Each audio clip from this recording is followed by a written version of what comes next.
La entrevista del Telematutino 11, gente importante, a tratar temas importantes, nos acompaña el ingeniero César Fernández Florencio, quien es secretario de propaganda del partido Fuerza del Pueblo y ya casi asociado a este programa. Buenos días, César. Buenos días, Buenos César. Buenos días, Jacqueline, Ramón, de verdad, a todos los televidentes y redevidentes de este Telematutino, que es una revista que informa. Yo de verdad los felicito porque a veces uno no tiene tiempo de leer la prensa y solamente con ver los comentarios de ustedes uno se pone al día rápidamente y de manera ligera sobre todo. Muchas gracias. Con gente buena moza y ay. Gracias no, por la además oportunidad. tú tienes muchos seguidores y las redes están full anunciando esta entrevista. Esos son los compañeros del partido que aprecian a uno y nos dan la oportunidad. César, yo sé que todavía el partido no ha tomado una posición, porque esto es muy reciente, con el tema de la violencia, con el tema de la criminalidad que de repente ha explotado, mantiene la gente en zozobra, de nuevo la gente tiene temor de salir a la calle. Hemos visto ahora medidas que anunció el presidente de la República. Tu posición, o la posición, porque usted tiene que haber discutido internamente este asunto. Sí, mira, es lamentable de verdad que el presidente de la República, que es el líder del país, asuma esto de manera ligera como lo está haciendo. Nosotros en la Fuerza del Pueblo no entendemos cuál es la visión que él tiene sobre algo que tiene en zozobra a la población dominicana. Y él ayer dio un comunicado donde él dice que son videos viejos, que lo están bombardeando de otras partes del mundo, para crear la percepción. Pero yo estuve viendo anoche, lamentablemente, el entierro del primer teniente de la Armada, que fue asesinado el lunes en la Núñez de Cáceres y herido a otra persona. Y he estado, todos los días hay un entierro de alguien que muere a manos de la delincuencia común. Y la gente que se les roban los celulares y las carteras son infinitas. Recordamos que la mayoría de la gente, según las estadísticas policiales históricas, la mayoría de la gente no reporta el celular, ni la cartera, porque es tan tedioso hacer eso en la policía que la gente no lo hace. Pero de verdad nos preocupa y hoy a las 11 de la mañana tenemos una rueda de prensa donde hablaremos de eso. Y recordar que uno de los programas más exitosos, seguridad ciudadana y democrática, es un plan integral. La seguridad no se puede ver sencillamente como un asunto de simple policía, sino que es integral y el presidente Fernández y el equipo que le acompañó los últimos 8 años así lo entendió. Tú vas al barrio, tienes que eliminar primero cuáles son las cosas tóxicas en el barrio, pero también darle oportunidad a esos muchachos. Yo vi que decía la señora vicepresidenta Raquel Peña ayer en una actividad de la IRD que el sector manufactura tenía 470,000 empleos. El número que hemos manejado en la mejor época de la zona franca, que estamos hablando del sector manufactura, era de 220,000 empleos directos. Entonces dice 400 y tantos mil empleos directos, solamente 160,000. Entonces siguen tratando de manipular las cifras del gobierno y hablo del empleo porque el empleo precisamente es la primera brecha para que la criminalidad se multiplique. Y por ejemplo, en la rendición de cuentas, entre comillas, que dio el presidente Abinader, hablaba de recuperación de 720,000 empleos de creación en un año. Algo insólito porque si el dato oficial de la pérdida de empleos es de 470,000 en pandemia, ¿cómo es posible que tú en un año recuperes los 470? Si se recuperaron todos. Primero recuperaste todos y segundo duplicaste el número más alto logrado en creación de empleo en los últimos 20 años, que es 120,000. O sea, sabemos que no es cierto. Y fíjate cómo ahora sale otra vez a relucir el manejo de información, la propaganda maquillada de datos que presenta la vicepresidenta con respecto al sector manufactura. Entonces, en el caso de la seguridad, como te decía, el más exitoso a la fecha ha sido seguridad democrática. César, perdón, pero sin embargo, lo que se dice es, y uno lo ve en los artículos, que todos los gobiernos han fracasado con la seguridad. No, miren, en el 2004, recordemos que este tema de robo de motores, etcétera, etcétera, en el 2004, cuando el presidente Fernández asume el gobierno, el índice de criminalidad estaba por cerca del 80%. Cerca del 80%. Ya en el 2008, luego de 4 años de implementación de ese programa, estaba por debajo de los 2 dígitos. Llegó a estar por debajo y fue premiada la ciudad de Santo Domingo como la ciudad más segura de Latinoamérica a nivel de turistas. De hecho, tuvimos un año, si mal no recuerdo, el año 2009, donde no hubo un solo asalto a ningún turista. Impresionante. Es decir, que no todos los gobiernos han fracasado. Ese ha sido muy exitoso. ¿Dónde está el fracaso? El fracaso está en la continuidad del Estado. Que no, porque lo hizo el otro gobierno o lo hizo el otro presidente, yo no quiero seguirlo. Lo primero es que le cambien el nombre a todo. Ya este gobierno es un ejemplo de eso. Ya todos los planes, los programas, solidaridad, ya se llaman de otra forma. El quédate en casa lo cambian por supérate. O sea, es una cultura para mí equivocada. El no, que lo que está bien, seguirlo haciendo bien. ¿Y por qué no reconocerlo? El caso del metro de Santo Domingo. El presidente que vino no quiso seguir haciendo el metro porque quería su propio sello. Entonces se puso a hacer unos columpios voladores ahí. Entonces ahora ni metro ni columpios voladores. ¿No me entiendes? Entonces, en seguridad ciudadana hay que ponerle atención. Pienso que el presidente de la República no está claro en lo que está ocurriendo. Fíjate que él dice ayer, esta delincuencia es vieja y no es tan alta, pero sin embargo el CONEP, que son asociados del gobierno, en términos ideológicos me refiero, dice que hay que ponerle atención y que hay que reaccionar rápido. Rápido, está exigiendo el CONEP. Precisamente su presidente Pedro Brache anoche lo dijo en el marco de esa actividad. No, pero un cura en presencia del propio presidente dijo que no había ni un centímetro seguro, ni siquiera cerca del Palacio Nacional. Todos los obispos han hablado sobre el tema de la seguridad, porque lo ven en la iglesia van y le cuentan. Dice, mire padre, me asaltaron en la esquina, asaltaron a mi hija, tengo temor de salir. Entonces, de verdad que es preocupante y no lo veo claro como el gobierno lo está enfrentando, sobre todo que hay una anécdota muy simpática que yo siempre cuento. En el 2017, recordemos, en plena campaña, en el 2015, en campaña electoral, el presidente Luis Abinader trae al país al señor Rudolph Giuliani. Sí. Vino personalmente y diseñó un plan. Claro. Para la campaña del 16. Sí.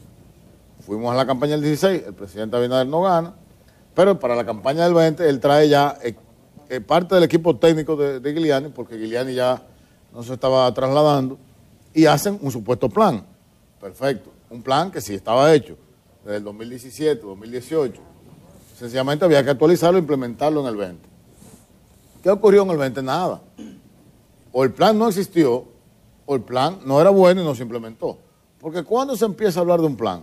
Cuando asesinan a los dos pastores en Villa Altagracia. Al otro día el presidente convoca. Lo que te dice claramente que él está diciendo, yo no tengo plan, yo estoy inventando y ahora entonces vamos a hacer una reforma policial para resolver el tema de seguridad y en un gabinete, de los tantos gabinetes que tiene el gobierno, una reforma policial sin policía. O sea, ahí adentro, en esa comisión, no hay nadie que haya patrullado una calle, teniendo nosotros tantos ex jefes de la policía que han hecho un trabajo importante, que están a la disposición del Estado Dominicano para asesorar. Hay quien ha sugerido, en las redes sugieren que el gobierno use a Candelier y a Guillermo Guzmán Fermín. Porque fueron exitosos los dos. Ahora, fueron exitosos. Un saludo a esos dos generales amigos. César, pero también posterior al discurso de rendición de cuentas del presidente Luis Abinader, tuviste unas declaraciones bastante fuertes diciendo que este gobierno había demostrado que no tiene un plan para nada. Es correcto. ¿En qué tú te fundamentas para hacer esa afirmación? Ya te hablé de seguridad ciudadana, yeah. No tienen un plan. Mira, vámonos con el tema de las vacunas, que es una de las cosas que han celebrado mucho, y mucha gente amiga han celebrado. Yo no lo veo así. Yo digo que el gobierno ha sido exitoso comprando vacunas. El más exitoso. Más de 200 millones de dólares. ¿Estamos regalando? Estamos regalando y entonces nos están aqueroseando. Perdonen el término. En términos populares. Porque estamos de sabrosos. ¿Por qué? Porque no hay ningún plan. Entonces, compramos no sé cuántos millones de vacunas. La gente no se quiere vacunar, pero seguimos comprando vacunas. Entonces, yo no entiendo. Pero mira qué interesante. Yo tengo este ejemplo vivo cuando el presidente Fernández insistió, ¿dónde está el plan? ¿Dónde está el plan? Señores, ustedes sabían que las vacunas venían en 6 meses, en 7, en 8. ¿Qué costaba diseñar un plan? Aunque usted lo cambiara. Pero el PLD lo denunció en el Congreso de que se estaban comprando vacunas por encima de las necesidades nuestras. Bueno, yo no sé lo que denunció el PLD, yo sé lo que denunció la Fuerza del Pueblo. Y fue que nosotros denunciamos que no había ningún plan. Cuando inicia el plan de vacunación, que era de 65 años en adelante, con comorbilidades, yo llevo a mi madre, mi querida madre que debe estar viendo, a vacunarse, y de repente veo 2 filas. mayores de 65 y veo maestros, una fila del ADP. Y pregunto, ¿y esto de qué se trata? Me dicen, no, que ahora resulta que el gobierno quiere vacunar maestros porque van a iniciar las clases presenciales. Y digo, ¿y dónde está el plan de la clase presencial? No hay, pero vamos a vacunar a los maestros. Entonces le quitaron la oportunidad de muchísima gente que sí realmente podía fallecer si no tenía la vacuna por estar inventando. Entonces fíjate ahora un otro invento nuevo, vamos a donar vacunas. Señor, la salvación es individual. Usted como Estado tiene que garantizar la salud de los dominicanos. Somos muy solidarios cuando podemos, pero nosotros tenemos nuestro propio problema. Un país que tiene una deuda, un presupuesto descuadrado, está donando. No, yo no estoy de acuerdo. ¿Y qué te quiere decir eso? Que han comprado vacunas sin saber lo que están haciendo. Y por eso la tercera dosis antes de tiempo. Recuérdense que la Organización Mundial de la Salud ha dicho, sí, un boost, como ellos le dicen, que es como un refuerzo, pero un refuerzo de la misma vacuna. Y un refuerzo, cuando usted, después de 8 meses, aquí estamos poniéndolo a los 30 días, ese refuerzo. No sabemos la gente que se ha muerto por eso, ni la secuela que eso está dejando, porque no está investigado. Entonces es un acto irresponsable de usted mandar a vacunar y ahora decir muy sabrosamente, ya la OPS y la OMS lo aprobaron. No, lo aprobaron con condiciones. Entonces, ¿y con cuáles vacunas aprobaron ellos? Y la FDA, con la que se ponen en Estados Unidos, AstraZeneca, Johnson & Johnson y Moderna. En ningún caso se ha hablado de Sinovac. Es decir, que la cosa aquí es decirle como son. Por eso te digo que no hay ningún tipo de plan. Por ejemplo, yo estaba viendo la mega rendición de cuentas del Ministerio de Obras Públicas. Y de verdad que fue muy simpática, muy bien montado. Creo que fue mi amigo Pinky que la hizo, muy bien, como siempre. Pero ¿cuál es el contenido? El amigo de Caminos Vecinales dice que es el año que más caminos vecinales se ha reparado, pero que los equipos los van a comprar el mes que viene en una licitación. Entonces, no, hombre, se está relajando. Que están trabajando en un camino vecinal con equipos que no tienen. El de pavimentación y repavimentación pone muchísimas imágenes de equipos pavimentando. Dicen que han pavimentado 100 kilómetros en el territorio nacional, menciona solamente 2 provincias, y dice que ha sido el año más exitoso de pavimentación. Cuando yo me pongo a investigar, el peor año de los gobiernos de Leonel Fernández, pavimentamos 600 kilómetros. El peor año, 6-1. Entonces, cuando usted se va a las mega obras, solamente están terminando 3 obras importantes que dejó el gobierno anterior. La circunvalación de Aso Ibaní y la de San Francisco de Macorís. La del Ámbar, que ellos han ofrecido, hay una licitación que no se conoce. Si a un año después. Una alianza público-privada. El famoso puente sobre el río Sama, yo no he visto ni siquiera el primer estudio, ni el llamado concurso. Es decir que en ese ministerio también está carente de un plan. Yo lo que pienso, queridos amigos, es que al gobierno no se puede ir a pensar. Usted, antes de llegar al gobierno, usted tiene que pensar. Si usted quiere ser gobierno, y sobre todo este gobierno que tuvo la oportunidad de saber a lo que venía. Sabían que había una crisis, sabían que había una pandemia. Solamente había que poner un grupo de técnicos a estudiar cómo se desenvuelve un gobierno en pandemia. Cuáles eran las variables que se iban a manejar. Y usted iba a hacerlo medianamente, pero no. Fíjate que es improvisación tras improvisación. Ahora se dieron cuenta que la directora de comunicaciones no podía ser directora y la mandan a cultura. ¿Por qué? Porque mi querida amiga no pegó una. Una cosa es usted ser buen comunicador, tener talento como lo tiene, pero otra cosa es dirigir la comunicación de un gobierno. Eso es muy especial. ¿No entiendes? Entonces fíjate cómo van una tras otra tratando de armar un muñeco y se le está haciendo tarde.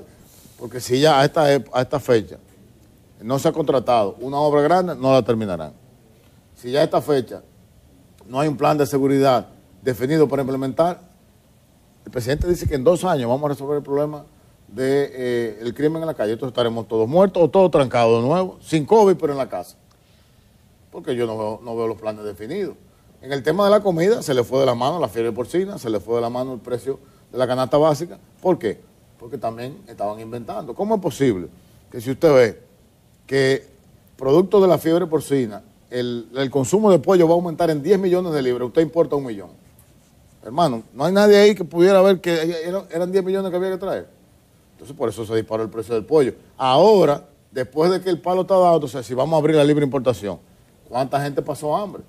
Porque mucha gente que está viendo este espacio y que lee noticias, quizás no tuvo las dificultades de alimentarse. El 30% de la población tuvo dificultades de alimentarse y las tiene todos los días.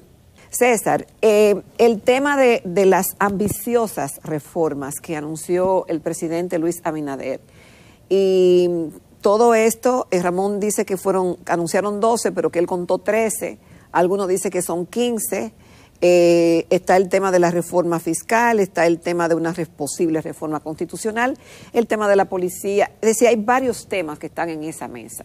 ¿Cuáles las expectativas que tú tienes como analista, obviamente en tu condición de secretario de propaganda del partido, que están analizando lo que está ocurriendo en cada uno de los renglones importantes del país? ¿Qué posibilidades de éxito puede tener este diálogo? Mira, lo primero que yo pienso es que el diálogo siempre es bueno. Y es algo que desde la Fuerza del Pueblo hemos manifestado nuestro apoyo y nuestra disposición de participar. Ahora, los diálogos, tú tienes que saber a qué tú vas. Tú no puedes invitarme a un diálogo a darme una sorpresa. Y luego decir que yo participé y que apoyé esa sorpresa que tú estás dando. Y no conocemos todavía de manera formal las propuestas en cada uno de los temas, sino tras bastidores. La que más se ha sonado, de la que más se discute, es la reforma a la Constitución para lograr la supuesta independencia del Ministerio Público. Algo que la Fuerza del Pueblo no entiende. ¿Y por qué? Muy sencillo. En la modificación o en la nueva Constitución del año 2010, proclamada en enero de ese año, se estableció en el artículo 170 que el Ministerio Público es totalmente independiente. Es decir, para que la gente entienda claramente, el presidente de la República no puede llamar a doña Miriam Germán y decirle tranque a fulano o persiga a fulano, porque estaría violando la ley del presidente de la República. Doña Miriam no puede llamar a un procurador fiscal o a un fiscalizador o a un fiscal y decirle, mire, este caso hágalo de tal forma, porque estaría violando la ley. O sea, ya existe la independencia de poder, la independencia administrativa y financiera. Entonces, ¿qué es lo que se persigue? Estando claro eso, lo que no se quiere es que el presidente nombre el procurador. ¿Por qué? El procurador es el representante del Poder Ejecutivo ante el sistema de justicia. ¿Qué usted busca con eso? ¿Qué es lo que hay detrás? Yo pienso que hay que pensar, y debe el presidente de la República, que es el que lo ha propuesto, explicar qué es lo que se persigue con él. Porque la realidad de la independencia del Ministerio Público para perseguir la corrupción, de qué es lo que estamos hablando, es totalmente independiente. O sea, no hay que modificar la Constitución para eso. Usted podría buscar otras formas, que tendríamos que verlas, pero en este momento la Fuerza del Pueblo entiende que no es necesario modificar la Constitución para ponerle algo que ya está en ella. No, y que depende mucho de la propia voluntad del presidente, si quiere ser un ejemplo. Yo te digo una pregunta porque hay una contradicción. El presidente dice que él tiene mucho poder, entonces él habrá influido en los casos que están ocurriendo ahora, pregunto yo. Porque si él está diciendo que tiene mucho poder y él quiere que el presidente no nombre el procurador, entonces ¿habrá pasado algo? Una pregunta la dejo en el aire. Porque si él no ha influido, entonces el Ministerio Público es independiente. La procuradora, doña Miriam, es independiente. Los adjuntos son independientes. Entonces, ¿por qué hay que cambiar algo? ¿Cuál es la razón de eso? Yo creo que deben explicarlo. Pero lo que se alega es que en el pasado se nombraba políticos activos y que entonces eso... Tú sabes que eso para nosotros, en la Fuerza del Pueblo, no tiene ningún sentido. Y te lo pongo sencillo. El magistrado Milton Rey Guevara, recordamos que fue senador de la República por la provincia de Samaná, si mal no recuerdo, por el Partido Revolucionario Dominicano. Candidato. Correcto. ¿Cómo se ha desempeñado el magistrado? De manera magistral. No, él renunció antes de proclamarse la posición. No importa, pero fue una figura política. O sea, y lo hizo muy bien. Entonces, ¿por qué no puede haber un político en una función pública? En algunas funciones, por ejemplo, la Junta Central Electoral, de acuerdo, no, ese es un árbitro. Ahí estamos de acuerdo. Pero hay otros estamentos, como el Defensor del Pueblo, entre otros que puede ser un político. O sea, que lo que yo veo como que al político se le quiere sacar de la función política para darle espacio a otro. Y el otro que yo veo que puede surgir es de la sociedad civil, que no tiene compromiso con el país, tiene compromiso con el sector privado. Esos son los compromisos. Pero si el político tiene compromiso con la política y con el partido que lo nombra. Tiene compromiso con la ideología que representa. En el caso de la Fuerza del Pueblo representamos la ideología progresista, el sentido patriótico, la defensa de la Constitución, las garantías democráticas. Entonces, no creo que nadie que esté en el sector privado sea independiente, que no vaya a representar al sector privado. Nosotros vamos a representar y representamos los mejores intereses del país. Y por eso estamos en política. Y por eso estamos en estas luchas. Por eso tuvimos una segunda modificación constitucional para que alguien se perpetuara en el poder. Y por eso estamos en esta lucha ahora, porque entendemos que no es necesaria modificar la Constitución para lo que se está diciendo que se quiere hacer. Eso pueden ser unos fuegos artificiales para hacer otra cosa. Pero lo que se está diciendo no nos convencen al día de hoy de que hay que modificar la Constitución para hacerlo. Más aún. ¿Qué es lo que es prioridad? Más aún. La Constitución del 2010 trajo consigo unas 226 leyes nuevas, de las cuales todavía hay casi 100 leyes pendientes. Es decir, vamos a terminar eso. Vamos a concluir esa Constitución, que es la más moderna, y hay que decirlo, es la Constitución de Leonel. Esa es la Constitución más moderna de Iberoamérica, porque así fue, en sus 274 artículos fue modificada, pero con el consenso de la sociedad. Entonces vamos a concluir con esa Constitución, y yo creo siempre, como en la Constitución de los Estados Unidos, irle haciendo enmiendas. Las enmiendas son para mejorar, para actualizar a los nuevos tiempos, las cosas que pasan. Por ejemplo, tenemos un Código Penal que está atascado en el Congreso Nacional. Sin embargo, acaba de fallecer el pasado viernes una joven por el famoso ese ácido del diablo que le tiraron en la cara. Falleció, pero eso no está contemplado en el Código. El sicariato no está contemplado en el Código. Los delitos cibernéticos, la acumulación de penas no está. Entonces estamos perdiendo un tiempo precioso porque sencillamente hay un sector conservador que sigue presionando y sigue luchando. Entonces yo pienso que debemos avanzar. Entonces, una vez avancemos, entonces vamos a ver las cosas pendientes. Algo clave que hay que trabajar es el pacto fiscal. Señores, en el 2012... cuando es decir, eso es lo que debe tener prioridad, César, a pesar de que el presidente Leonel Fernández dijo en mayo, junio, que en medio de esta crisis no procedía a hacer una reforma. En principios de año. Ahora, tú puedes ir trabajando el pacto, diseñarlo, prepararlo, implementarlo en el momento que sea correcto. ¿Por qué? ¿Qué tú hablaste de la policía? El problema es dinero. ¿Qué hablamos de la comida? El problema es dinero. Los combustibles, el problema es dinero. La generación de energía es recurso. Entonces, en un país que está mal en nuestro porcentaje de recaudación de ingresos fiscales con respecto al PIB, cuando entró la pandemia en un 12,5, 12,6, bajó a un 11 por la pandemia. Y debió estar, según la Ley de Estrategia Nacional de Desarrollo 2030, debió estar ahora en el 2021 cerca de un 19, para parecernos a algo de lo que América Latina tiene como promedio, que es 21. Y estamos ahora en un 12. Entonces, eso hay que verlo también de manera seria, porque nada es sostenible si el Estado Dominicano no tiene los recursos para solventar sus problemas. Y tampoco es sostenible seguir tomando prestado para tapar huecos. Y te hago un ejemplo sencillo del tema de los préstamos. El presidente Leonel Fernández, en 8 años, tomó prestado unos 12,000 millones de dólares. Pero invirtió en obras de infraestructura que dinamizaron la economía y relanzaron la economía, 18,000 millones de dólares.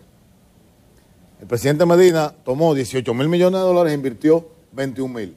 En ambos casos, 8 años. El presidente Abinader, en un año que lleva de gobierno, ha tomado 7,300 y ha invertido 1,200. El resto del dinero ha sido para gasto. Entonces nos estamos endeudando para gastar. Y eso es muy peligroso.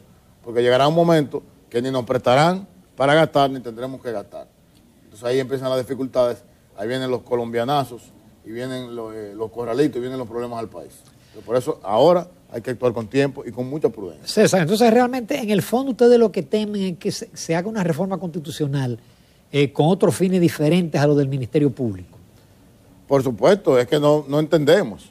O sea, si tú me dices que tú quieres una reforma para que la justicia sea independiente, y ya lo es, tú debes de explicar porque hay que tocar la Constitución para eso. La Constitución es sagrada, señor. ¿Se puede hacer vía la ley orgánica del Ministerio Público? Por supuesto que sí. Hay que sentarse en la mesa. Vamos a sentarnos. Y si es prioridad en estos momentos donde hay inseguridad, yo no creo que sea prioridad en estos momentos. Hay muchísimos procesos. Conversaba yo con un amigo antes de entrar al estudio, que yo decía que ojalá todos estos casos de corrupción tengan fundamento, porque sería lamentable ver que gente que han sido privadas de su libertad en condiciones muy fuertes sean liberados por falta de pruebas. Eso sería un servicio horrible a la República Dominicana de parte del Ministerio Público, por quizás hacer un show político o un show mediático en este momento. Mi esperanza es que eso esté hecho de manera correcta. Vamos a esperar. Yo entiendo que la Procuradora está haciendo un buen trabajo junto con todo el equipo, que es el mismo equipo de la Procuraduría anterior, y de la anterior, y de la anterior. Porque recordemos aquí que aquí hay carrera judicial. Aquí ya el presidente antes nombraba 1000 y pico de fiscales, antes de la reforma de la Constitución del 2010. Ahora no, los fiscales son de carrera. Y lo nombra el Consejo Superior de la Magistratura, el que nombra. No nombra el presidente de la República. El presidente de la República nombra a la mitad de los adjuntos. Entonces, la mayoría, el sistema de justicia está en manos de la propia justicia, de gente calificada, gente que ha estudiado y gente que por méritos ha ido escalando. Entonces, no es como se está César, pero sin embargo, con todos esos elementos que tú señalas, sin embargo, tuvimos aparentemente un procurador y un ministerio público anterior que fue un desastre, a jugar por el expediente de que está preso. Bueno, el tema es que el expediente, yo no lo veo, no lo he visto. El expediente, lo que ha sonado, lo que se ha visto es una construcción de unas cárceles con vicios de construcción y sobreprecio. Eso no se ha demostrado todavía. No se ha demostrado, pero tampoco he visto elementos de justicia, de administración de justicia, por lo que haya sido acusado. O sea, si no hay ningún tipo de elemento de administración de justicia por el cual prevaricó o violó la ley, entonces no sé de qué será la acusación al final del día. César Fernández, muchísimas gracias por tu participación, como siempre, muy agradecido. Bueno, gracias a ustedes, y yo me siento orgulloso de ser parte de este equipo, porque uno se refresca, se renueva y sale como más inteligente de aquí. Ay, Dios. Además, tú eres de los rostros frescos que tiene la fuerza del pueblo. Gracias, la fuerza del pueblo hay un gran equipo de jóvenes que lo van a ir conociendo, que son el relevo.